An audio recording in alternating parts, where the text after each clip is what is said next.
Hey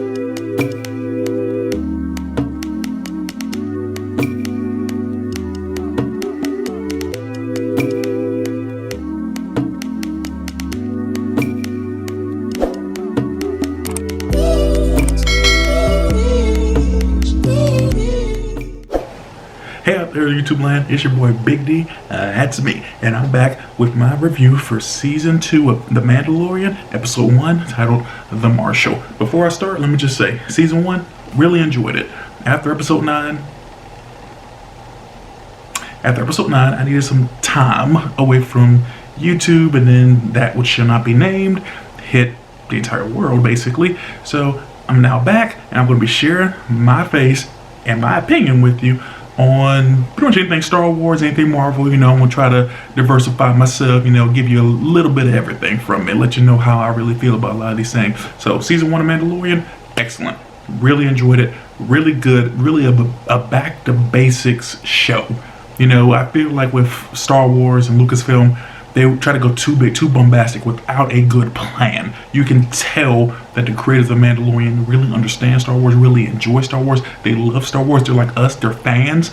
And they want that to come through the screen with them. The story isn't overly complex. It's pretty simple, kind of basic, loner, bounty hunter kind of guy, hard as nails, tough guy, meets little kid, grows attached, wants to help the little kid, and we see, some of his humanity or her humanity, as the story might go, through them from the expression, from how they're being affected by the kid.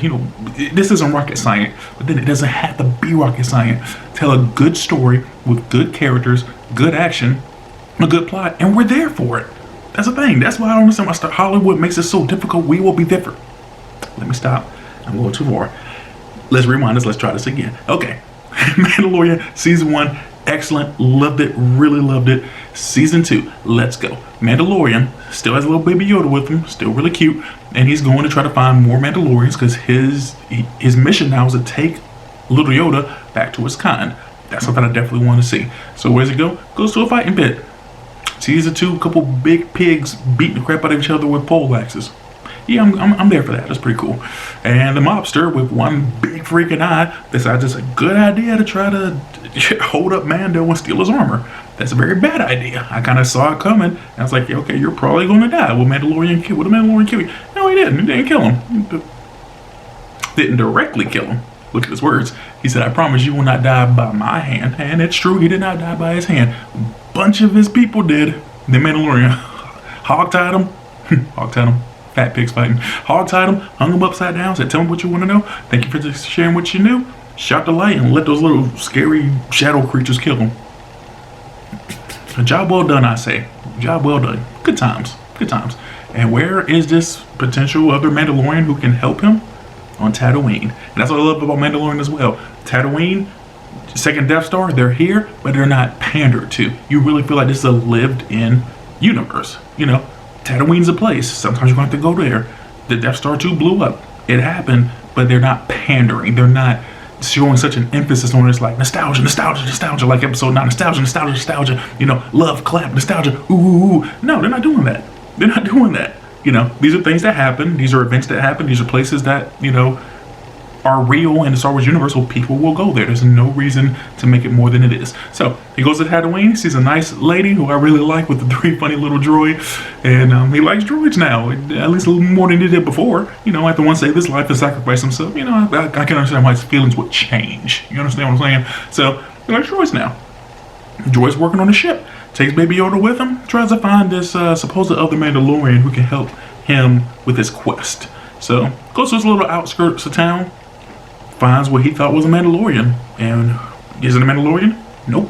Just a regular guy. But what is he wearing? Boba Fett's armor. Yeah. Yeah. Was that fan service?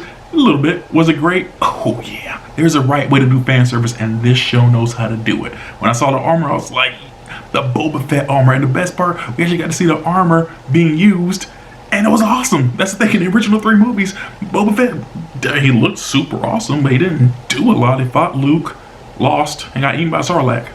That sucked. So, but again, we don't know what happened to him. According to, again, to the show, he asked this guy, where'd you get this armor from? He said, I got it from Jawas. Didn't say he got it from a dead body. Didn't say the Jawa was found on a dead body. Boba Fett could be alive for all we know. This dude at the end of the episode looks like an old stormtrooper. You know, one of the Jango Fett stormtroopers. Could that be Boba Fett? Could be. I'd be awesome if he was. Doesn't mean they necessarily didn't say may not be him. But that'd be great if it was him. But again, so he tells the guy, look, you're not a Mandalorian. You gotta take that armor off. I'm taking it with me. Like, Mando code. You're not a Mandalorian. You don't wear our armor. Give it back to me. And the guy, you know, first thought, let me fight this guy. Then he thought about it again and said, let me not fight this guy. Let me see if this guy can help me out with the little problem our community is having with the crate dragon. Crate dragon? I'm gonna go crate dragon. That thing is massive. We've seen the bones of it before in Star Wars universe. I've never actually seen one live on screen. And let me go to the animation, the CGI, it was excellent.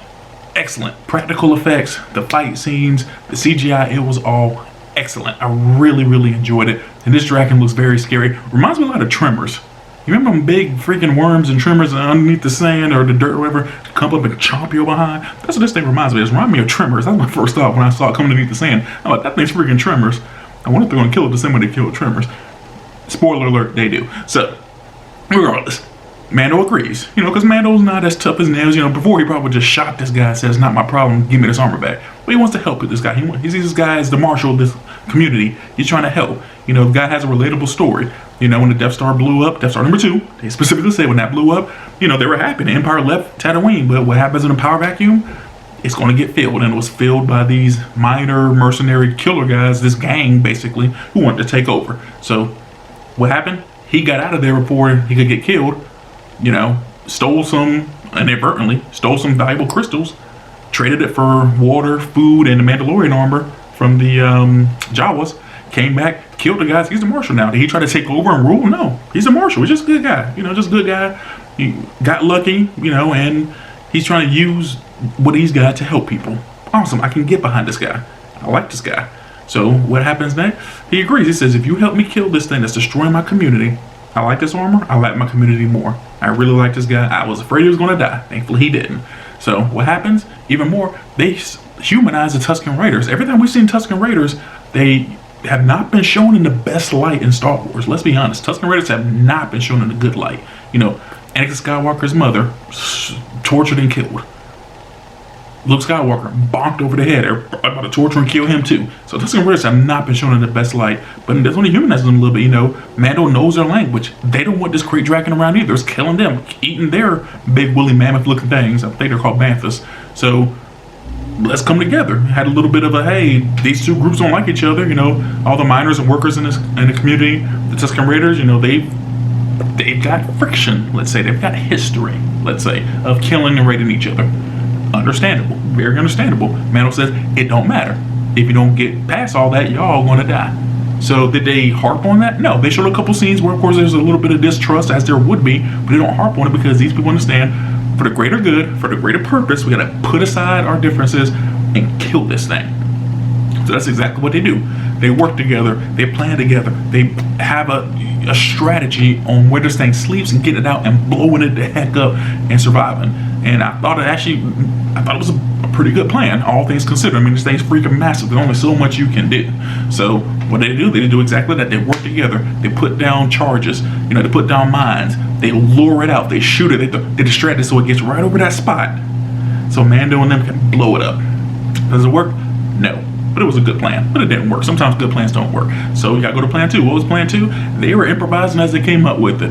You know, this thing can apparently not just eat you, but it can spit out acid that can burn you the heck up. But that was pretty awesome. So Mandalorian and his new companion attack this thing, shoot at it, try to do whatever they can to distract it. And, you know, they know, like I said, these things aren't working. Our blasters aren't strong enough. This thing is too freaking strong, and you can't hurt it from the outside. Mandalorian had an idea. Saw another bantha full of charges, and he says, this ass is killing everybody, but I don't think it can penetrate my armor. So what's he do? He lets himself get eaten. Just like Tremors, he lets himself get eaten, and, you know, whereas in Tremors, you know, he cut his way out. In this one, he shocked it from the inside with his blaster. Shocked it. So it came out the ground, flew out, and blew it the heck up. That was an awesome visual. That was an awesome visual. The Crate Dragon's dead. Here's any betrayals on either side. You know, Do the Raiders betray the miners? Do the miners betray the Raider? No. You know, there was an agreement. Kill this thing. Tusken Raiders can have the bones and the meat and whatever. I guess they like to eat. I guess they like to eat it. Mando took a piece of it, so maybe it tastes pretty good. I want to try some. I'll try something once. Guy gives over his armor to Mando. Says, "I hope we see you. Hope I see you again." Mando says, "Likewise." I said, "I hope I see you again." That dude was pretty awesome. Mando takes off, and so far there's peace. You know, good episode. A very good episode. And as Mando was flying off, he saw that. To me, it looked like a scarred, old version of Jango Fett. So maybe that's Boba Fett. Maybe that's a different clone who got lost during the Clone Wars. You know, maybe it's not Boba Fett. He got stranded on Tatooine, and maybe he's been surviving. You know, here's the thing. I'm interested. I want to know what happens. I want to know who this guy is. This is why I love The Mandalorian. It brings back my excitement for Star Wars. I can't wait for the next episode. I haven't had this feeling since basically episode 8 broke my heart, and I didn't care about episode 9, and episode 9 just freaking threw dirt on my coffin. I want to be excited about Star Wars, and this show makes me excited about Star Wars. I can't wait. Effects are great. You can tell the people doing it love Star Wars and really want to give us a good show, and they're doing a great job of it. I can't wait for more. I'll be back for episode 2 of season 2 of Mandalorian. That's your boy Big D. That's me signing off.